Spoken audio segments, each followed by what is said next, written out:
This is Ready, Set, Reiki, a podcast about Reiki and all energy work, from the curious beginner to the seasoned master teacher, welcoming all systems, all lineages, and all levels.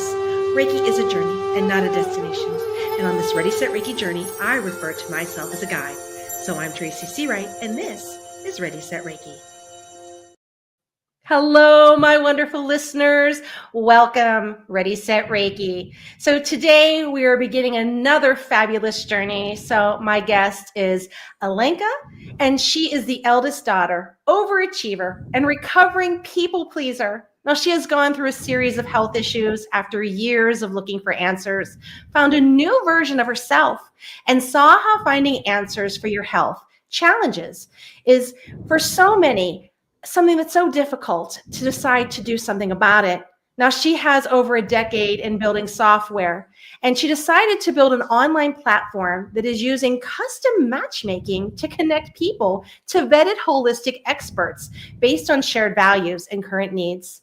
And the mission is to give people back control of their health. Welcome, Alenka, to Ready, Set, Reiki. Hi, Tracy. Thank you so much for having me. Wonderful. So we have a wonderful journey ahead of us. So let's begin. Tell us a little bit about yourself. Yeah. So I have always been interested in health. I think it's just something I'm curious about, right? Like you live in your own body, and it's great to understand what's going on.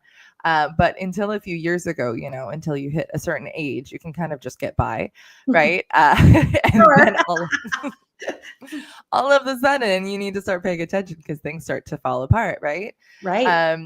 And so I had pushed myself really hard my entire life, both from like a working perspective and like it's just like expectations, right? Eldest daughter of immigrant parents. And then I burnt out. And when I say that, like, I didn't know what it meant at the time. I didn't give it that name. And I think that's really hard for a lot of people. So like, I'm not burnt out. I'm like, you can barely wake up in the mornings. Mm-hmm. You have no energy. You've been working your butt off for 15 years. Like, I don't know that you're like fine. Like, Absolutely. There's the different line here. And for me, what it looked like was a mixture of those things, right? Like, yes, it was really hard for me to wake up in the mornings. I was in such a stressful situation at work. I was grounding my teeth, not only at night, but all day. Yeah. And I didn't know this until I went to the doctor because I had like shooting pain in my jaw. And the dentist, she said, "Oh yeah, you've ground your teeth too much. That's never going to come back." And I was like, that's a thing. That's not, I didn't want to hear that. Like, yeah. Yeah.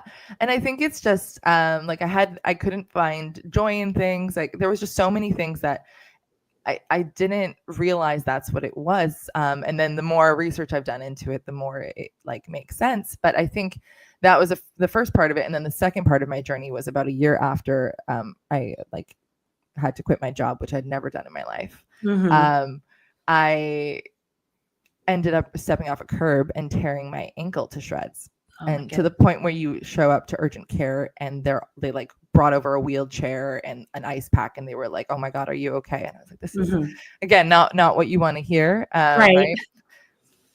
And so what happened throughout that journey is I wasn't finding answers. I wasn't able to get better. And I know it's like, oh, it's an ankle. It's not something bigger. But at the same time, when you can't walk because you're terrified that you're going to make a slightly wrong step, that impacts every moment of your day. And it took 7 months of re-injuring until I finally was like, I am going to figure something out. And so I started going into a deep dive of let me try alternative remedies because the traditional stuff wasn't working. Right. And then it was really interesting. I tried, for example, bioresonance screening, and that came back and showed the same thing that my blood tested in terms of deficiencies and things I needed to work on. And it was interesting how these when you start to listen to a lot of these holistic therapies and holistic health practices, there is a ton of overlap in traditional science. And I'm using air quotes in traditional science because holistic healing has been around for way longer.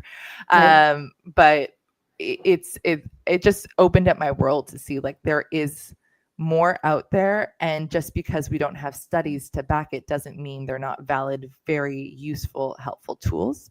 Right. And so, like I mentioned, my background is in software and in building software for other companies. I've put Wi-Fi on planes. I've helped build video games. Like I've done a lot of different things. And I saw this gap where these holistic practitioners are so incredibly amazing at what they do. Like they're just so, but they didn't sign up for, when they decided to go down this route, to like figure out how to set up an email, figure out how to like set up a website, or like booking calendars are kind of finicky, right? Like all of these things that like, that's not their zone of genius, but they have, they're like forced to kind of do it. Yes. And I realized I have the skill set to make all of those tools really easy and straightforward and accessible, so that they can focus on what they're amazing at, instead of being drained by all of these, you know, necessary evils, if you will. So that's where we landed. Wow. Well, this is what's quite interesting in Reiki. So those who have the calling, so to speak, to go into this modality, and then they kind of land here and they're kind of in the land of the lost, because they may not feel confident to say do a live like, you know, this, or they may not be able to navigate a booking system or a website. Many struggle on the website. And I also, you know, teach yoga as well. And I've come across yogis that just struggle. They're like, I just can't get this website up, or I can't get on Canva. I don't know how to do this, or MailChimp. So there's so many things beyond, okay, well, I'm deciding to start a business. I got a name. Now what? So what a great opportunity for, you know, those that you offer this type of service, that for you, you can put together and help them so that they can do what they do best. Very good. Yeah. I love it. Yeah. So holistic health, it came into your life, right? Like gangbusters here. So, you know, how much did you continue to explore? You know, did it find you, or did you find it in this pursuit of trying to feel better? And what type of holistic care did you choose to, seek help with? Yeah, I think so I live in Los Angeles, and I say that because theoretically it is like one of the most accessible like locations in the world in terms of access to holistic health. Yet I would ask everyone, you know, I would be walking my dog and I would meet people with dogs, right? This happens, and you make friends, and then I'm like, hey, like I can't find answers for this, or like I'm still not getting better, because we would talk about it, right? Because you could see my ankle brace. And I would ask anyone and everyone that I met, hey, do you know anyone who could help me with this? Because I am not able to like figure this out on my own. It's not something you can search, is what I discovered.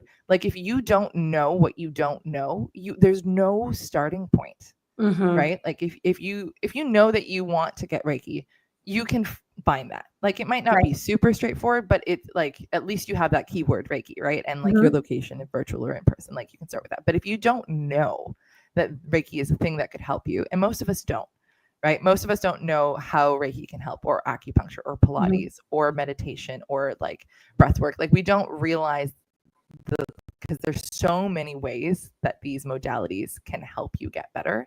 And it's like, unless you're an expert in it, you don't know. And so I had to really intentionally seek out very specific practitioners of each of these modalities. So like I mentioned, I tried acupuncture, I tried roll think, I tried lots of different chiropractic, I tried different forms of energy work. And no, I don't remember what they're called, because like one of them was like my friend whose friend does it out of Estonia. And I texted someone, like, it was just this like wild, I was like, I'm just going to try it all. I tried different homeopathic things. I tried different types of I was across the board. I think I wrote it down. There was almost 30, there was at least 30. I think I might've hit 50 different types of modalities and treatments that I tried, because I was at that point where I wasn't going to let it rule me anymore. And I started to see a lot of trends. I started to see that there are certain types of modalities that hit certain different things. And I say that because so the platform that I built uses matchmaking. And the goal is, like I mentioned, when you don't know what you don't know, to give you some agency and some options. And one of the parts of this matchmaking is what I call a healing journey. And so you kind of start in the place where you just need relief. Like because you're not going to have the energy to make changes in your life if you're just drained by the exhaustion of what you're going through. And so the healing journey starts with relief, and then it gets to like, are you ready to understand the root cause? Are you ready to start addressing it? And there's kind of this whole flow, and it's never a straight line, right? There's always a ton of back and forth. But for some modalities, they're primarily giving you relief, and other modalities are helping you make changes. Like yoga, I would say, is more in the like making changes on your life and like ongoing practice. Mm-hmm. And it might help with some temporary relief, but that's not really its primary thing, like for a lot of us, depending on the style you're practicing, right? So I built that in along with, we have I call it a woo-woo sliding scale jokingly, but right, like a belief sliding scale. And we use that, and we use symptoms as like our core primary matchmaking pieces. And Right. then there's things like price, location. We also include things like lived experiences as optional, right? Because if you're partnered, for example, and you're going through something in your relationship, if you're matched with someone who also is partnered, they're going to understand it better than someone who's not. Same thing goes for like if you're neurodivergent or if you have had PTSD, right? Like these things, it's better to be aligned with somebody who gets you. And so we match lived experiences, ethnicity, religion, political viewpoints, as well as like different belief systems. Those are all optional. You don't have to pick it, but it gives you a easier, it means you don't have to explain yourself. And that's my goal, is that like when you meet with whoever you end up booking with, right? You just feel like you get me, right? And that is so hard to find. That is right. Instead of you know, oh, someone told me about this, I booked a session, I went there, and it just didn't feel right.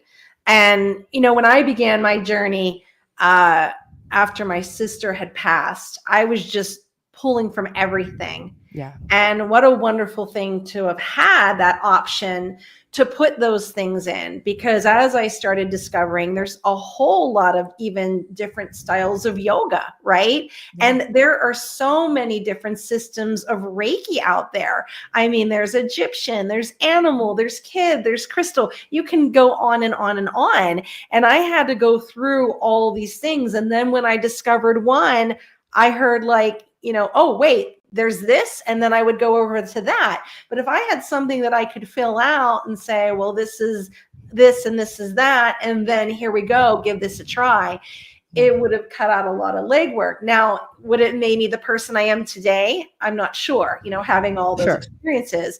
However, it would have made it a little bit, I think, easier in the path that, okay, I can find someone, there it is, let's explore it, instead of me trying to wait until someone says, hey, you know, why don't you give this a try? Because that's how I found out about Reiki. You know, my best friend was like, I really think you should try this. And I wasn't ready at the time. And then when everything kind of fell apart in my life, I'm like, oh, let's give it a try. But you normally hear it by word of mouth or someone saying something versus you coming in and just, you know, filling something out and then matching it. So what a wonderful idea. Yeah. Yeah. And what is the name of your site? Oh yeah. So sorry. The name of our platform is Saha Collective. So that's SAHA and then sahacollective.com. Yeah, it's been a really crazy, wonderful journey. I'm doing this because I feel really passionate about it. And I really feel passionate about empowering providers who like have found these amazing forms of care, and they've found it so impactful in their lives that they've chosen to dedicate their lives to it and to helping others. And I think that's so it's the platform is live. You can sign up right now. The matchmaking is totally free to be listed as a provider, and all we do is we you're on a results page, and then we direct people to your website. And the reason for that is like, this is a theory. Like, this is in my head. I was like, this makes sense. When I talk to people, they're like, yes, this absolutely makes sense. But we need to like validate it and tweak it and improve it, right? And so that's why it's free. And it's just been a really beautiful journey of being able to speak to all of these incredible providers and have them also feel heard. And also like, yeah, you get my pain. I don't like building my own website, right? Like this. I know. Yeah. And that struggles because our, you know, landscape here is changing so much. It's a digital world, right? You need the website, because you ask people and you'll be like, what are some positive things about, the practitioner? And they say that accessibility, that you're able to look online on the website. They're able, they have this and that and this and that they're able to see who they are. And I know for myself, when I've picked teachers, it'll be their photo or what's on their website that resonates, that I chose them. Right. Yeah.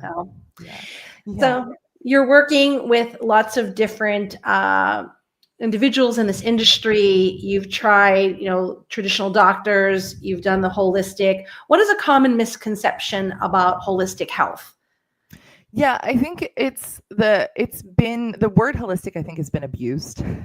This happens in culture, right? We use a word in instances that doesn't make sense. And so people get this like misnomer about holistic just means embracing who you are as a whole person, and not being like, oh, you have you have a lot of cuts on your knees. Like, what's going on there? Oh, maybe it's because you keep on knocking into the same thing at your house. Oh, is that because maybe you're in your head all the time and you're not paying attention to your surroundings, right? Like, and if we're only treating the cut on your knee, you're not dealing with the fact that like maybe you need to slow down and be more mindful and pay attention to everything around you, right? Like, so that's like a very mini example of holistic. But I think for me, the common thread is there's a few things, like, and this is hard because especially growing up in Western culture, we're not taught to be intuitive and to listen to our own bodies.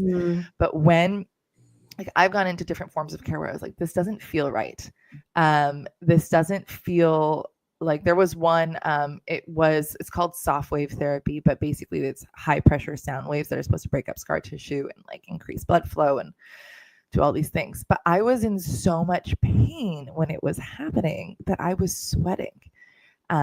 Like, it was just so awful. And after a while, I was like, I don't want to do this anymore. Like, the amount of stress that I feel going to this appointment, and then I'm exhausted afterwards because it was so painful.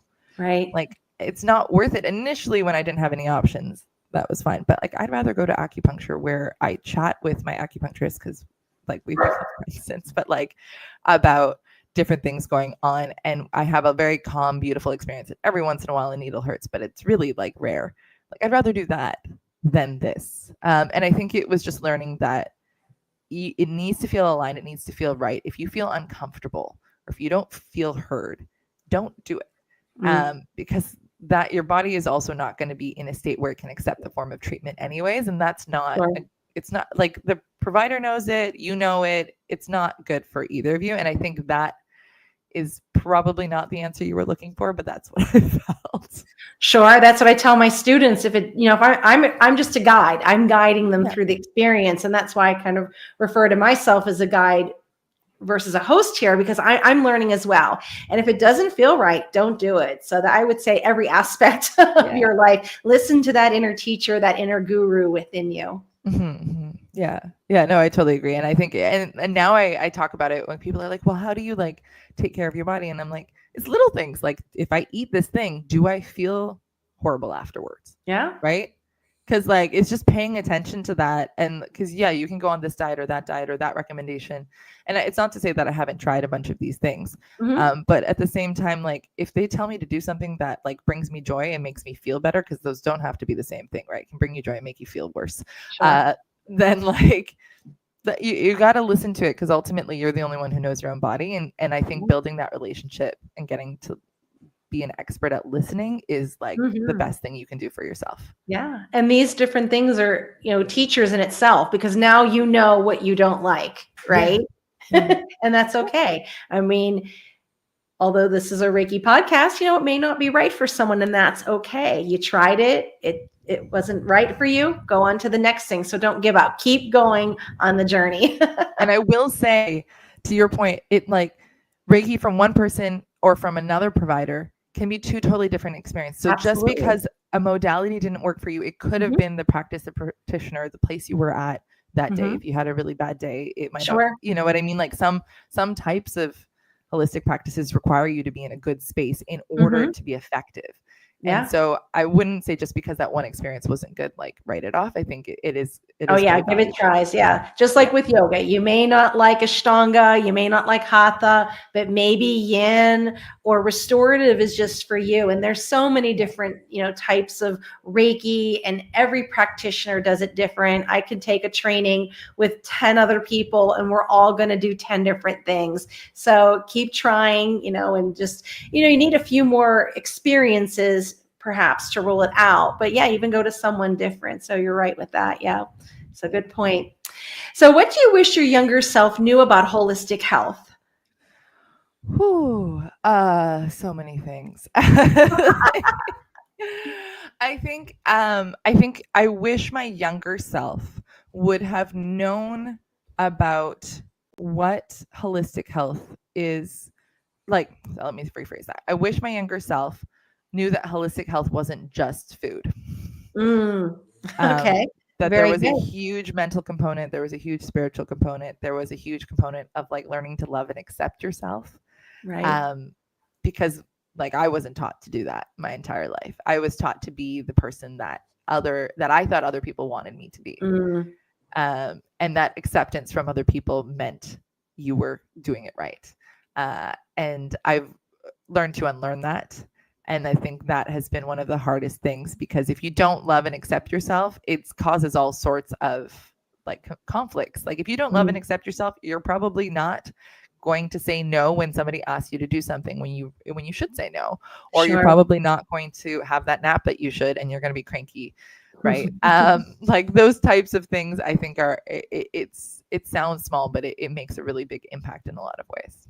Right. In Reiki level 1, it's the gift to yourself. So you're working and giving Reiki to yourself and filling your cup up before you go out and help others. So bringing in like the Reiki principles, just for today, I will not worry. Just for today, I'll be kind. And that's the whole kind of basis of it, that we get ourselves together before we can go out and be service to others. So but when you hear that holistic health, you're right. It made me laugh a little bit because of food, right? We thought food, nutrition, right? And then as you get older, and I think just as women too, we're almost like from the moment we're born conditioned to be these people pleasers, right? And caretakers, and that's our role that's put upon us. And then we get to a certain age and we just get burned out from it. Like, my goodness, this is all too much. And then we're not taught also during those experiences that, that we're supposed to fill our cup up. I don't ever recall a time in my childhood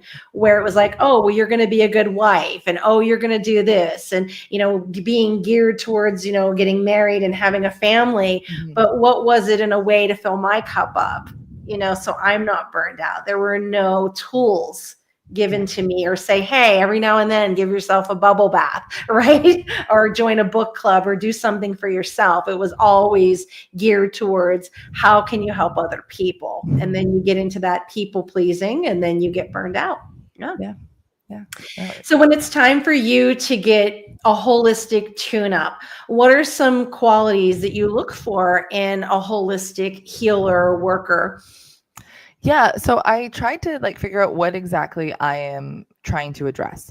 So is it an aspect of my physical health? Because that's a little bit more straightforward for me, at least, because I am hypermobile. I have certain things that I look for that I know, and I try to find practitioners that understand those very specific things. And so that's a little bit more straightforward. But I think when it comes to practitioners who deal with either energy or mental health or other things, I think it's, for me, is, do I feel at peace when I speak with them? Yeah. Do I feel like I have to explain myself? Are they giving me words for things that I'm going through that I have been unable to put words to? Because then I can feel like I can be myself and I can relax, rather than trying to justify why I'm there and why I'm trying to see them and why I need their help, because nobody wants that.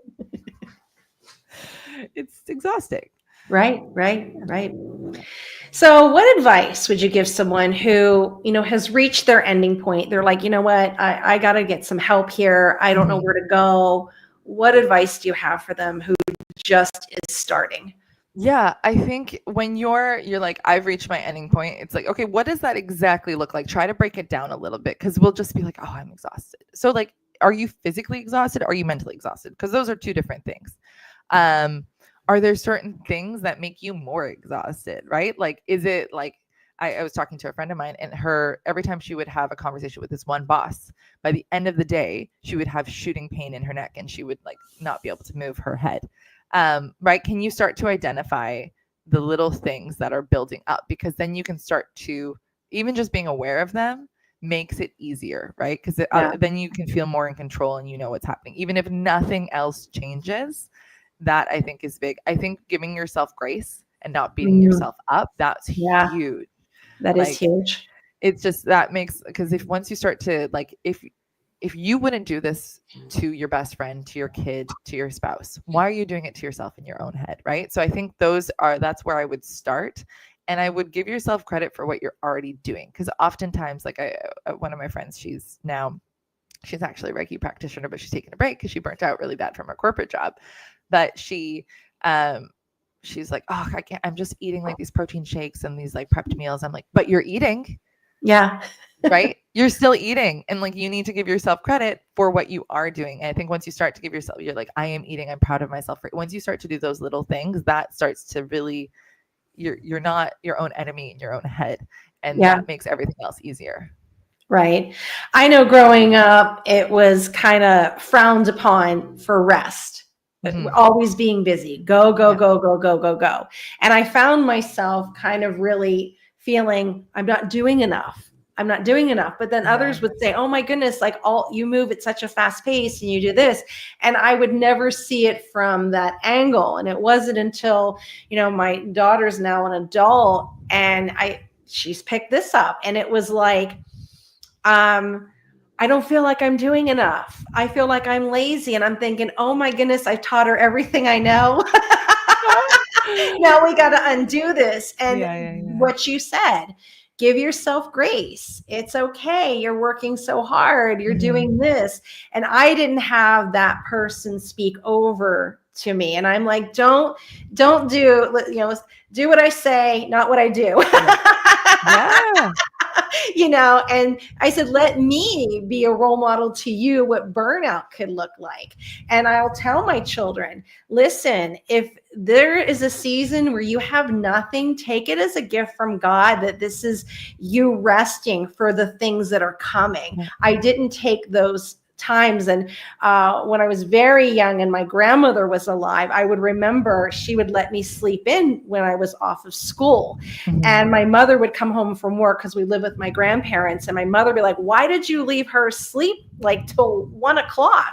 And my grandmother had this wisdom. She was intuitive and things came in dreams. She said, she's going to need it. Let that child sleep. She needs rest. And as an adult, I'm like, man, she knew what she was talking about. Yeah. But as a kid, I'm like, why did you let me sleep in? I missed most of the day. And she kept saying, no, you're really going to need rest. And so now I'm able to give that gift. She passed when I was a teenager, so I didn't have that continuation of that encouragement. So now I'm able to do that for my children and say, listen, it's self-care. You are doing amazing. You're Yeah. doing great. You don't always have to keep busy. Give your body rest. Yeah. Yeah. I think it's really hard, because if we feel that our worth is tied to our busyness and our output, it challenges our worldview. It does. It makes it really, really tough to say, oh, I am worth it even if I'm resting, or Mhm. I have value in this world even Yeah. if I am not currently outputting value. Like, this is going to be a really, really weird, but it just came to my mind, like this metaphor. Your car still has value when it's parked, not just when it's Sure. driving, right? Sure. Mhm. Like, Mhm. and you maintain it. You do the oil changes. If something's making Yeah. a weird noise, you get it looked at. Why don't we do the same thing for ourselves, right? Like, Mhm. your car Mhm. is actually parked most of the day. You should Right. probably take some. And then when you need it to speed up because you're about, like, something's about to hit you, it does a good job because it's like Sure. you've taken care of it. But like, Mhm. I think if we give ourselves the credit we give inanimate objects, we would be in a much better place. Isn't that something? I mean, we take care of all these other things Yeah. and we take care of ourselves last. Yeah, it's something Yeah. else. So what books do you recommend? Oh my goodness. This is a good one. I can't remember what the author's name is. Let me pull it up really quick. So Slow Productivity by Cal Newport. It's called Slow Productivity, The Lost Art of Accomplishment Without Burnout. That was one that I have read recently and or listened to, because that's my new thing. And what I really liked about it is he breaks down like a lot of amazing authors, artists, innovators that have been made incredible changes in the world, right? From things like Hamilton to different classic book authors, and like how he breaks down the reality of what that took. And often it was walks. Often it was taking breaks from and it was like being in a like house in the middle of nowhere in a cabin. And that's when, and I think it's really interesting to like see, innovation actually comes in those slow moments, in those moments where your brain is able to process all of the input it's been getting and take and then come out with something, right? That's why shower moments are a thing. Right. So I think that one, and then there's another book, Burnout: The Secret to Unlocking the Stress Cycle by Amelia Nagoski. That one was really good as well. And it was they're both very they take real world examples and a lot of science and different things, but they're written in such a way that they're really easy. They're not like jargony and full of stuff. Yeah. All right. Well, where can someone find you if they want to get in touch with you, if they're interested in being, on your platform or just wanting to discuss anything with you? Yeah. So you can find the platform. So it's sahacollective.com, SAHA collective.com. If you want to sign up, like I said, it's completely free. You can sign up there. If you're someone who's looking for providers, you can also, the form to be a provider is a little longer, understandably, than the one looking for providers. You can email me, info@sahacollective.com. You can send me a message on Instagram, saha.collective. TikTok is also saha.collective, although I will say I'm not as good about being on it as I should be. And then YouTube is saha.collective as well. And then I'm more than happy to send over links to like set up some one-on-one time if you have any questions. The thing that there's a couple things that I always forget to mention that I probably should. So the platform is just the matchmaking right now, but as we build out, the goal is to be live later this year. It's a full business in a box. It's not exclusive. You can run whatever you want on as well, but meaning once we help you set up your profile, like you were saying, we'll help you set up pictures, videos, etc., to so people can get to know who you are, as well as help you describe your services in a way that makes sense. That will be available to the public, but also to businesses as a benefit for their employees, because it just makes it more accessible. And then and that accessibility piece is really important. And part of that is, so it's a percentage fee that we take from each appointment, but you set the rates, because I could go on about that. But anyways, a portion of that percentage goes towards a fee that goes towards the platform, and then part of that goes towards a fund, and that fund is available for people who otherwise wouldn't be able to afford services. So by being on the platform, you are part of this kind of ecosystem that, like, when people pay, a part of that goes to people who can't afford to pay, because I think it's really important that we give access to all of these services to people, and you still are getting your full rate. Yeah, that's wonderful. I mean, as a practitioner, when you go out, you either need to run it out of your home, right? You need to either rent something where you're paying a monthly fee for rent, or a lot of times, and this happens too in the yoga world, where sometimes it's a percentage. They'll take, 30%, you get 70%. So somehow you're going to have to pay, right? Yeah. So, and we're at 18%, to be clear. 30% I think is wild. I've heard more. Well, that's what I'm saying. When as a yoga teacher, when I would go for studios, unless I'm getting paid for that hour per class, it's a 70-30. Some are even, different with it. But 70-30, I would get the 70%.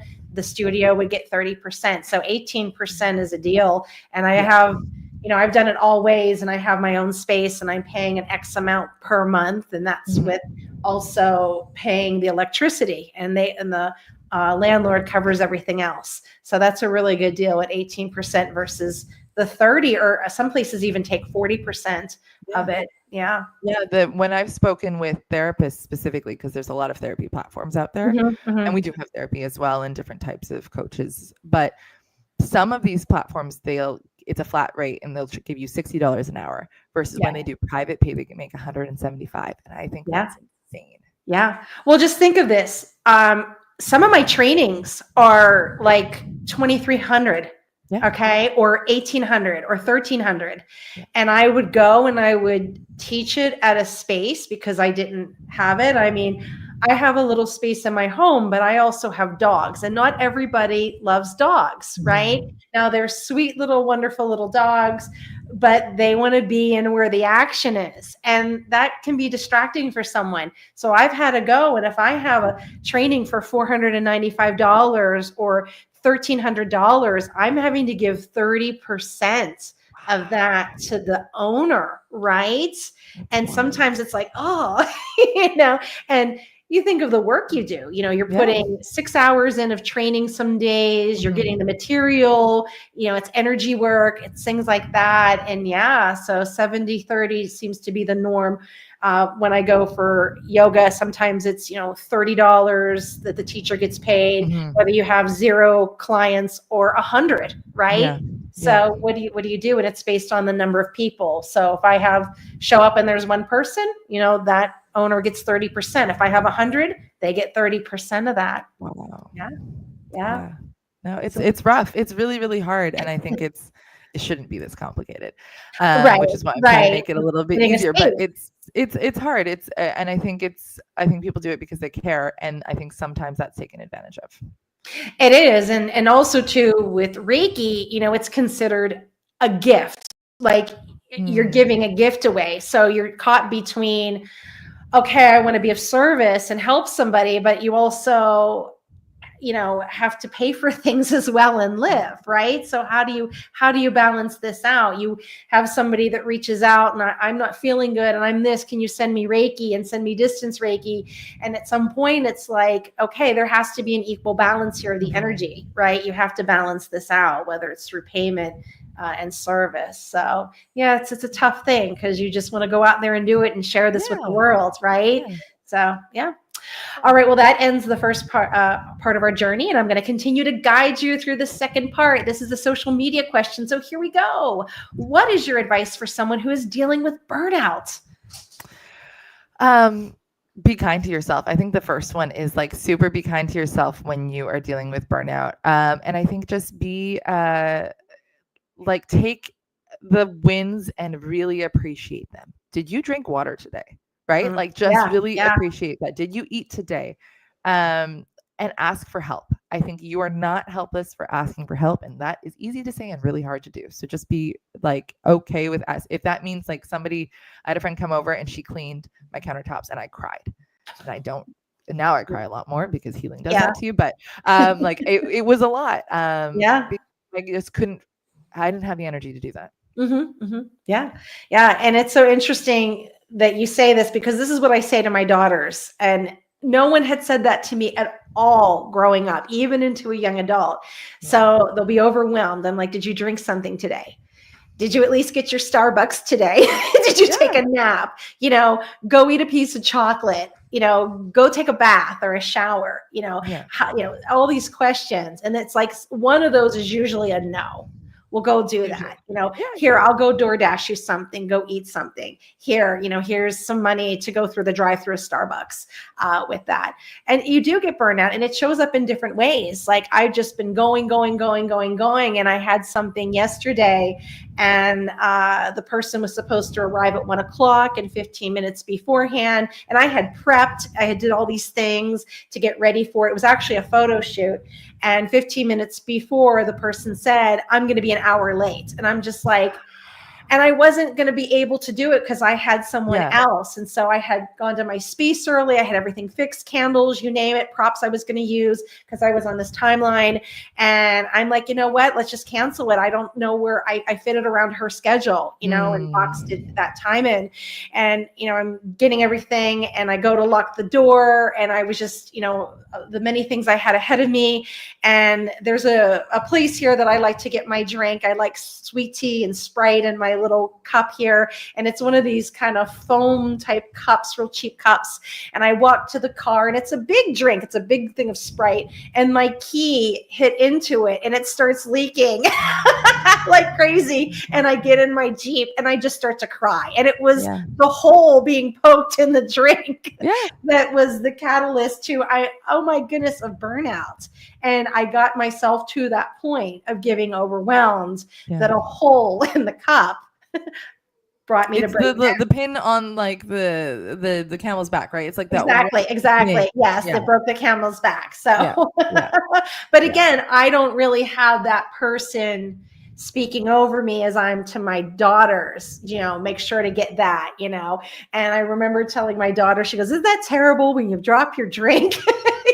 It's like, you drop that coffee and it's just that one little thing. So it could be anything. It could be anything. Yeah. Number 2, turning your success into making a world the better place. What do you hope to leave as your legacy for Saha? Yeah, I think I want to give people back agency and give them back instead of a world where we're like, just accept, it's just stress, which I use. It makes me very angry when I hear that. I want to create a world where it's, like I am feeling this way and I know how to get answers. And I know that they're answers that are going to make an impact instead of a pill that's like a Band-Aid or a patch on something. So I want to build something that gives people agency. That means that healers are able to do their work full time and get paid and live a good quality of life and not just scrap by. Right. I think those things are really powerful. And just, there's a lot of things I want to do, including funding research because a lot of these people are like, oh, well, there's no research behind it. And I'm like, who is going to pay for it? I want Saha to do that. Right. So why is it important to give yourself grace? I think no one else is going to do it for you. No one else is going to give you that grace that you can give yourself. And the relationship with yourself is the only one we know you're going to have for the rest of this life. Right. So if you're not giving yourself grace, who's doing it for you? And you're talking to yourself in whatever format that is more than anything else, anyone else. And so like, would you do the same for the people you love and care about? Mm-hmm.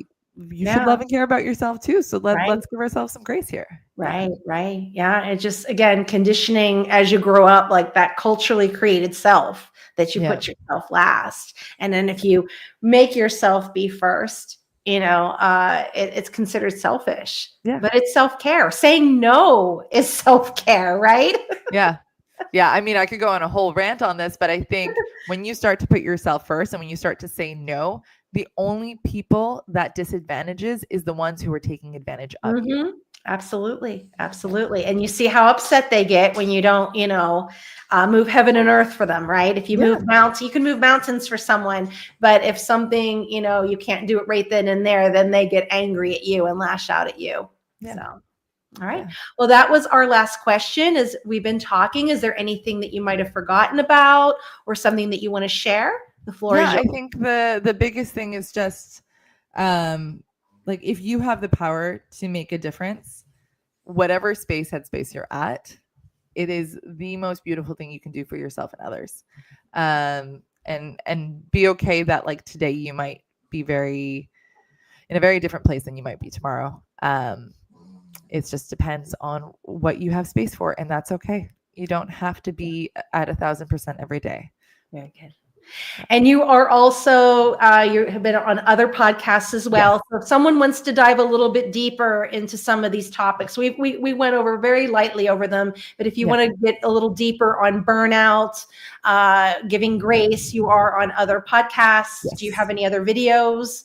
Yeah. So the easiest way to find those other podcasts is in the if you go to my website, sahacollective.com, or the platform's website, under the latest page where we have like the latest news. I include articles I've written, podcasts I've been on.